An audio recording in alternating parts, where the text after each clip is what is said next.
Imagine crossing the United States in just 2 hours instead of 6. From New York to London in under 4 hours. This isn't science fiction, it's the promise of supersonic flight. But there's one massive roadblock: the sonic boom. That thunderous crack you just heard is why we don't have commercial supersonic flight over land. It's annoying, startling, and in some cases damaging. But what if I told you that two different groups are racing to solve this problem right now, and they're taking completely different approaches? In one corner, we have Boom Supersonic's Overture, a sleek commercial jet that's trying to work around the sonic boom problem. In the other corner, NASA's X-59, a weird-looking experimental aircraft designed to transform that boom into a gentle thump. The future of air travel depends on who gets it right: the problem of the sonic boom. Let's break down what a sonic boom actually is. When a plane flies, it pushes air molecules out of the way. Those molecules bump into other molecules, creating pressure waves, what we call sound waves. These sound waves travel at the speed of sound, about 767 miles per hour at sea level. When a plane flies slower than sound, these waves spread out in all directions. But when a plane goes faster than sound, what we call supersonic, it's actually outrunning its own sound waves. The pressure waves can't get out of the way fast enough, so they pile up. This creates a cone of pressure waves behind the plane. When this cone of compressed energy passes over you on the ground, you hear that distinctive boom. It's not just a one-time event when a plane breaks the sound barrier. The boom continues the entire time the plane flies supersonic, sweeping behind it like a giant invisible broom. Back in the 1960s, when the US government tested supersonic flights over Oklahoma City, people were not happy. Windows cracked, residents complained about being startled, and sonic booms even caused plaster to fall from ceilings. This led to a ban on supersonic flight over land in the United States in 1973, a ban that's still in place today. This rule severely limited the famous Concorde supersonic airliner, which flew from 1976 to 2003.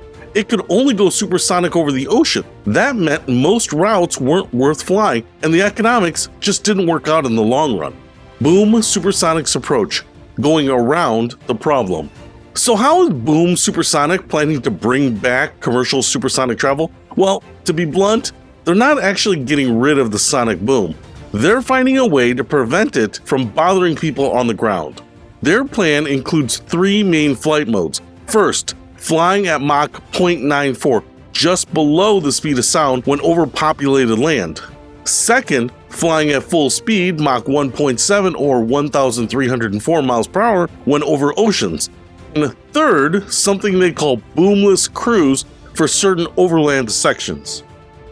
In February 2025, Boom announced something called boomless cruise. This doesn't eliminate the sonic boom. It uses a clever physics trick called Mach cutoff. Boom's founder, Blake Scholl, explains that when an aircraft breaks the sound barrier at a sufficiently high altitude, the boom refracts in the atmosphere and curls upward without reaching the ground. It makes a U-turn before anyone can hear it. Here's what's happening. Sound waves bend when they move through air of different temperatures. As you go higher in our atmosphere, it generally gets colder. This makes the boom's shockwave curve upward before hitting the ground, like light bending when it passes through water. Boom demonstrated this with their XB-1 test aircraft, claiming they broke the sound barrier 3 times without any audible boom detected on the ground. By carefully managing altitude and speed between Mach 1.1 and 1.3, they believe Overture can fly up to 50% faster than today's airliners over land without bothering anyone below. But there are serious limitations. This technique only works in certain atmospheric conditions. It requires flying at specific altitudes, usually above 30,000 feet. It also only allows speeds up to about Mach 1.3, not Overture's full Mach 1.7 capability. And most critically, the Overture would still create a full sonic boom when flying at its top speed over water. Boom's approach requires powerful and efficient engines that can push the aircraft to supersonic speeds at high altitudes without afterburners. Their new Symphony engine is being designed specifically for this purpose. But unlike NASA, they're not trying to fundamentally change the sonic boom itself, just keep it from reaching the ground. NASA's approach: changing the boom. Now, let's look at NASA's very different approach. Instead of working around the sonic boom problem, they're trying to solve it directly. The X-59 is the centerpiece of NASA's Quest mission. That's Quest with an extra S for supersonic. The first thing you'll notice about the X-59 is its incredibly long pointed nose, almost a third of the entire aircraft's length. That's not just for show, it's specifically shaped to change how shock waves form and combine. See, a normal supersonic plane creates shock waves at various points: the nose, the wings, tails, and other parts. These waves merge together in what's called an N wave that hits the ground as one loud boom. The X-59 shape is carefully designed to keep these shock waves separate and weaker, so they reach the ground as a series of much softer thumps. NASA's goal is to reduce the boom from over 105 perceived decibels, what the Concorde produced, to about 75 perceived decibels, similar to the sound of a distant thunderclap or a car door slamming about 20 feet away. That's a dramatic difference. NASA has been working on this low boom technology for decades. In 2003, they modified an F-5E fighter jet to test their theories, proving that an aircraft's shape could indeed reduce sonic boom intensity. The X-59 takes these lessons much further. Besides the long nose, the X-59 has other special features. The engine is mounted on the top of the aircraft, which allows for a smooth underside. This prevents shockwaves from merging and getting stronger. Even the cockpit is unusual, with no forward-facing window. Pilots rely on a high-definition camera system called the external vision system. Using special photography techniques called Schurian imaging, NASA can actually see the shock waves produced by the aircraft. This helps them refine their designs to minimize the boom. Unlike Boom's approach, which only works in certain conditions, NASA's solution would work anytime, anywhere. If successful, it could lead to new rules allowing supersonic flight over land, as long as the aircraft meets specific noise standards. Real-world challenges. Both approaches face significant challenges. For Boom Supersonic, their Overture airline is still in development. As of 2025, they have 130 orders from airlines including United, American, and Japan Airlines. But they've only just begun building their manufacturing facility in North Carolina. Their smaller test aircraft, the XB-1, just achieved supersonic flight in January 2025, but the full-sized Overture is a much bigger challenge. Their boomless cruise capability requires developing new engines and sophisticated computer systems that can constantly monitor atmospheric conditions to maintain the right altitude and speed.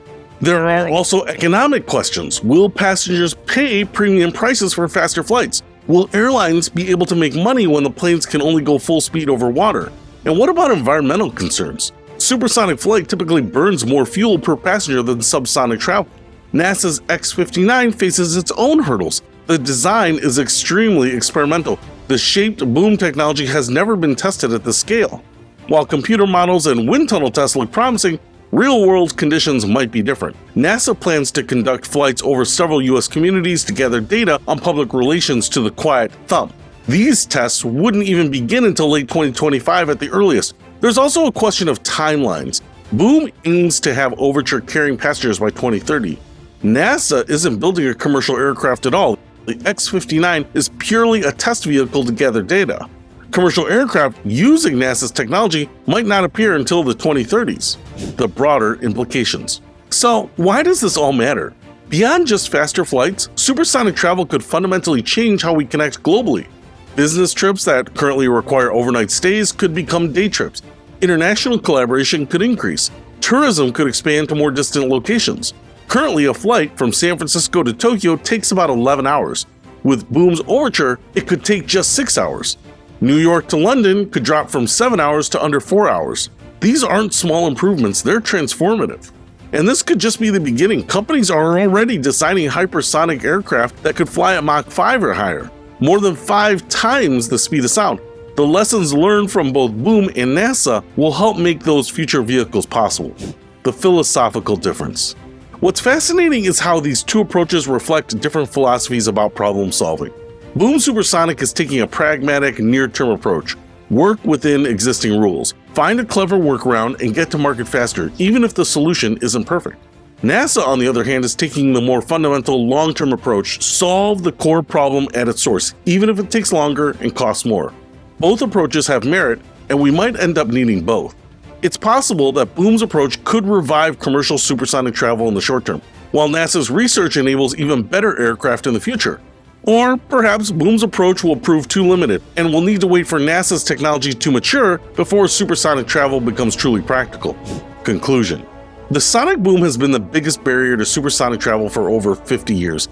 Now we're finally seeing real progress towards solving it, or at least working around it. Whether through clever atmospheric physics or revolutionary aircraft design, the dream of routine supersonic flight might finally be within reach.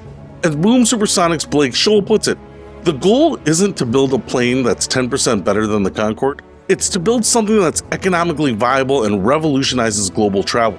Will we soon be traveling at over 1,000 miles per hour without disturbing people on the ground below? The answer depends on which approach proves more practical: navigating around the sonic boom or transforming it into something more acceptable. Either way, the future of flight might be coming faster than we think.